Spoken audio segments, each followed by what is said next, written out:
welcome back to another Monster Monday, the best way to start your week. I'm working with Cameron McLeod once more to bring you another one of his original ideas. If you've been on that question about whether 100 humans can beat a gorilla, I can do you one better. How fares a party of 4 versus a robo-gorilla, the Barrelfist?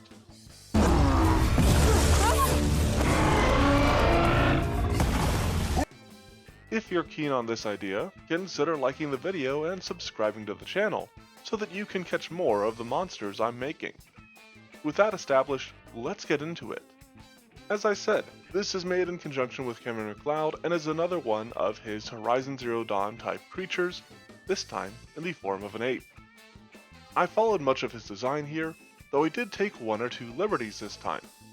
The Barrelfist is a robotic gorilla, and one that was created in the aftermath of the inciting event that made the Horizon world what it is. Its main feature is meant to be those pile drivers in its arms, which it engages following a strike to trigger more damage. In the original D&D design, this manifested as a flat increase to damage on its attacks, but I made an adjustment to that better meshes with a 3-action system of Pathfinder 2nd Edition. The basics might look a little familiar to the other monsters of this sort that I've made, with it using the construct robot and tech traits. I did also double check with Cameron on this, and made sure that I built the Barrelfist at the correct level of 14, unlike the last Horizon horror that I rigged up.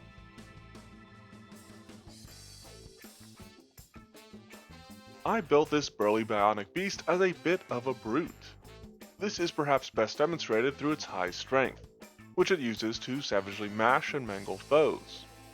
A constitution between moderate and high helps it hang in the fight a bit longer to do just that, while I still wanted to reflect it as being surprisingly agile with a moderate dexterity, inspired by how ably apes can maneuver about. A low wisdom is its solitary positive mental score, which is an all too common design, brought upon by my habit of building these machines and the creatures from Monster Hunter. Not to say I mind doing so, I love the monsters I make. Anyway, the Barrelfist is equipped with a terrible perception score, following that brute design, though it does have the benefit of dark vision, helping it spy enemies lurking in the night. Its remaining skills include a low acrobatics that it will likely use to move through foes, and it also has a high athletics, which will be important in its grander design, as it does make a considerable use of grappling enemies. When it comes to the defenses of this alloyed ape, its armor class is between low and moderate, leaning a bit deeper into the brute design than I usually do. This is, hopefully, balanced with a high pool of hit points, as well as its host of immunities as a construct. Notably, while it has a weakness to acid, which is a rather uncommon damage type, it is resistant to electricity damage, which might just be the second most common non-physical damage type. However, this resistance can potentially be removed by targeting its components, which have a high armor class and some pretty potent effects. For its saving throws, it starts with a high fortitude save based on its constitution, a moderate reflex saving throw inspired by its similarly moderate dexterity, and then it closes it out with a low will save since its wisdom is only low. This gives the Barrelfist some notable weaknesses, which means we should probably start discussing its strengths. It has 1 melee and 1 ranged strike to its name. The former is certainly more of its bread and butter, with its fist strike featuring a moderate attack bonus, whereas the ranged rock it can lob at your head actually ends up using a bonus between low and moderate, despite it using the brutal trait to have it scale with strength. Its fist has the forceful trait, meaning that the Barrelfist can build up energy with repeated strikes for more damage, which is part of the reason as to why he only uses high damage on this strike. It does this because these strikes also come with improved grab, letting the Barrelfist seize foes that it hits, putting them in a perilous position for pummeling. This damage value is also shared with its rock, though this long-range assault lacks any of the damage-increasing effects of its fist.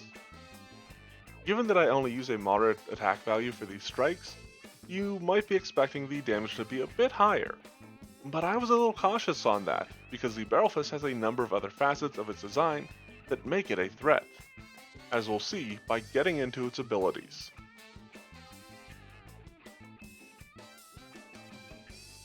Starting off simple, the Barrelfist has the Swift Leap passive ability, which is pretty much just quick jump and allows the Barrelfist to bound into the fray. This gets some direct use in the Crashing Impact ability, a 2-action activity that grants the Barrelfist some mobility while also shattering the earth upon its landing. This creates a field of difficult terrain while also dealing unlimited use area damage at a high DC. I decided against putting a cooldown on this ability, as thematically it didn't make sense for me to put a cooldown on it just leaping about. Now it does have another area effect with a cooldown in the form of Thunderous Roar, which I envision to be both a roar and a pounding of the Barrelfist's chest. I wanted to deviate a bit from the D&D design here and include some electricity damage in this ability, getting it up to limited use area damage with a high DC reflex save. I went this route because Cam had already designed the Barrelfist with the Sparkers component, and I wanted to incorporate that a bit more, though this can be disabled by targeting the Barrelfist Concussion Sac component. The Barrelfist's final two abilities are a bit more physical in nature. Heavy Slam requires it to have a creature grabbed, making it a good follow-up to its improved grabbed, and it's a fairly simple effect. The Barrelfist just makes a strike, and on a success, it gets to maintain its hold for another round, and knocks the creature prone. Notably, when you have a creature prone and grabbed, it can't use a move action, meaning that the creature has to escape the grapple before they can even think about standing up. On an optimal turn, a Barrelfist will make a fifth strike, succeed on its improved grab, and then land a heavy slam to put the foe in the dirt. It can follow all that up with an Unleash Shockwave. This single action engages the Barrelfist's arm pistons, unleashing a blast of force that deals unlimited use area damage at a high fortitude DC. Aside from Heavy Slam, it can also use this to follow up a regular Fist Strike, which means that a Barrelfist has a pretty decent potential rotation of actions without having to go for a -10 map strike. I also really wanted to sell the force behind this blow, which is why I included a knockback effect while having an enemy prone or against a wall, make it more potent, with foes potentially becoming stunned by this.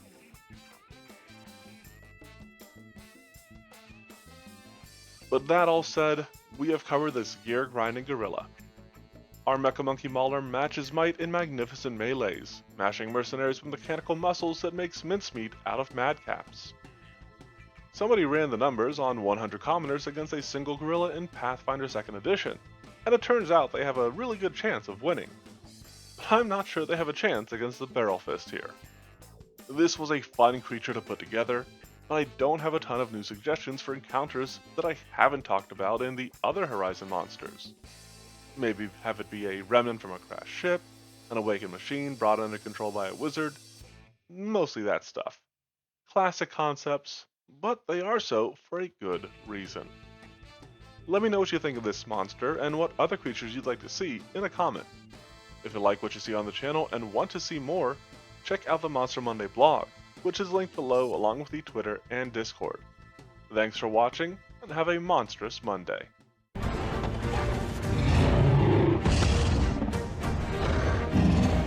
Maximals, Autobots, roll out!